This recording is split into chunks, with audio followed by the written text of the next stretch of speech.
Hold up. This contains massive spoilers for Bioshock 1. This may be a critique, but if you plan on playing, I definitely recommend experiencing the story for yourself before watching this video. Okay, let's go.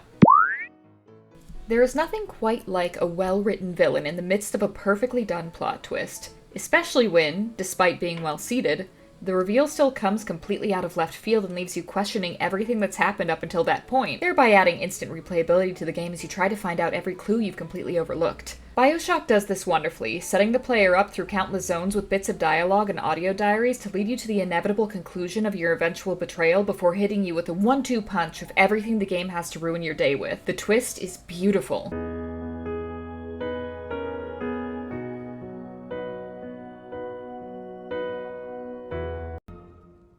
Oh, Anna.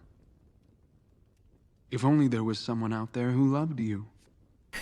No, but really. I could get into how amazingly this was set up and seated, even though this is a video describing where the failure points are. So I will. The infamous Atlas fills the role as the tutorial and protagonist assistant NPC, a consistent voice providing exposition, context, helpful guiding advice, and lore. He's a friendly Irish dude who just wants to see Patrick and Moira, his wife and child, again, and escape the city with them. Faced with the backdrop of a crazed dictator raving about you and your friend, waves of spliced-up madmen, and non-stop horrors and histories of what the city went through, the fact that a guy is having trouble getting out after being separated from his family is a pretty easy pill to swallow. Then we get slips from time to time. Atlas using uniquely American phrasing, especially when mad or frustrated in ways not associated with his cover story.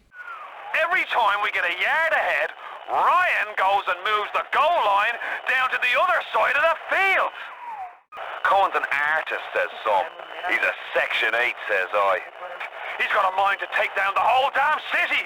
Get in there and whack the chunk before the whole joint blows. In the most damning Easter egg against him, we also see advertisements in Fort Frolic for a play about two lovers, Patrick and Moira, a startlingly weird pair of names to be an exact match to the wife and son we've never met nor heard from. Even Peach Wilkins alludes to the possibility of what is to come, though his belief that Fontaine is alive and out to get him is easily dismissed as paranoia at the time. Ryan promised Fontaine was dust, and now here you are doing his dirty. I guess it makes Ryan and you. Point is, this game does what other properties excited about their twists often fail to do. It isn't scared to give strong hints about the twist that is to come, and it makes it all the more delicious when players are able to tally up the clues that they've missed. So, where does my disappointment come from? Why is this video about something going wrong? If this is such an amazing twist, what could possibly be wrong with it? Well, it's the follow-up. To doubly emphasize, Bioshock is a good game from start to finish. The aftermath of this twist left much to be desired compared to the first half. Much like, let's say, having a stellar appetizer, a perfect steak, but then a store-bought chocolate chip cookie for dessert. It just doesn't match the energy of the rest of the meal. The harsh part, the ultimate pitfall that I believe hit this game, was one of the roughest ones that writers face. Alright, we made the twist, but where do we go from here? How do we create a resolution fit for this game? And a resolution was indeed made, but not one that fit everything set up so far so carefully. So, let's start by going over the basics. Some exposition for you. Jack Ryan, the main character of the game, was made for this job. He was genetically engineered for Fontaine's goals of taking over Rapture. He had no real life, no real connections before this, and a million mind-controlly bits in his head to help Fontaine guide him to his eventual goals. With the right genetics to get him where he was needed, his genes let him control the bathyspheres and let him use Vita Chambers to make him virtually unkillable within their range. With all this, Fontaine's entire goal was to get him to kill Andrew Ryan, get his key off of him, and use that key to give Fontaine complete control over the entire city. For some reason. Money, power, who knows. He's slightly vague with the deets IMO. Now, with all the aforementioned slips and whatnot, it has already been established that Fontaine is not exactly a perfect genius. But even so, he's had ages to percolate on this plan, including while Jack was going around stuffing every cream-filled cake and Eve syringe in his face that he could find. And so it doesn't make much sense that his plan is more full of holes than me after a few seconds with good old Mr. Turret. Jack has a way to come back from the dead. The Vita Chambers that bring back any of Ryan's inner circle, or their relatives in range. This is an in-universe mechanic, both described by Sullivan via audio diary, and given a subtle nod by Ryan deactivating his own Vita Chamber to facilitate his death. And if Jack is anything like the way I played him, he died a lot.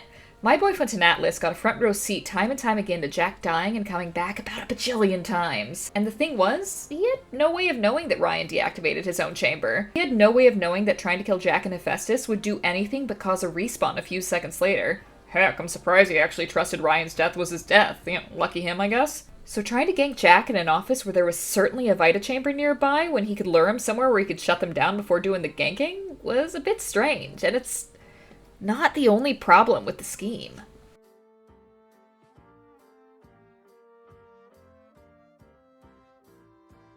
Fontaine has been paying attention, right?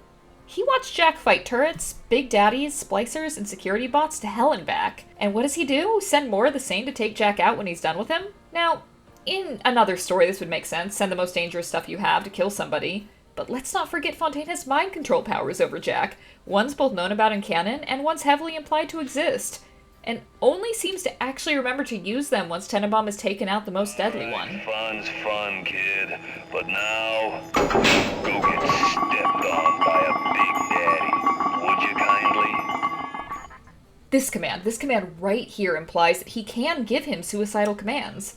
Yet, he relies on methods that he knows are ineffectual to do their job. The other bits, I can assume, can be chalked up to cockiness or idiocy, but they just don't sit right with me, as they feel more of a contrived reason to make a final boss than anything else. Why tell Jack in the first place? Why do the big reveal at all? It's not like he wanted to gloat to his worst enemy. As far as he knew, Ryan didn't know who killed him. He kept his mouth shut to Ryan's 9 ironic grave. So why gloat to Jack? A mind-controlled creature that he's just been stringing along from place to place. Hell, why kill Jack at all? It's not like he developed a moral compass or an aversion to killing shitty fathers to give power to sexy men from the East Coast. And then when Jack was angry and coming after him, why splice? It seems like a random action up until now. It might make sense out of fear if he was cornered, but my guy always was able to just head out. All he needed was the key to the city, and he could just poof for a while until the Jack problem sorted itself. Now I know the reaction would be, but he needs the resources from Rapture. It ruined his entire con to just run away. But splicing himself into triceps too big to do the shrugging he was meant to represent at the end won't exactly win him any favors at the country club either. In the end, it felt like all of his actions suited the game trajectory far more than it was true to the character that the twist built up. The perfect con man capable of turning hearts and minds. This is something that drives me mad in terms of written villains. A lack of follow-through can turn a masterpiece into a joke. It makes the revenge all the less sweet and satisfying. I beg writers to keep this in mind in their stories, to think of cool ideas to their conclusion, not just up until their most exciting moment, to have an entire story done with intent, something clean and impressive from start to finish. To be fair, at the time I was playing, the only ending I would have been happy with would have been Fontaine personally coming out of the computer screen and marrying me, so some people may never be possible to please. Don't forget to like and subscribe and stay off my fanfiction.net account. Goodbye!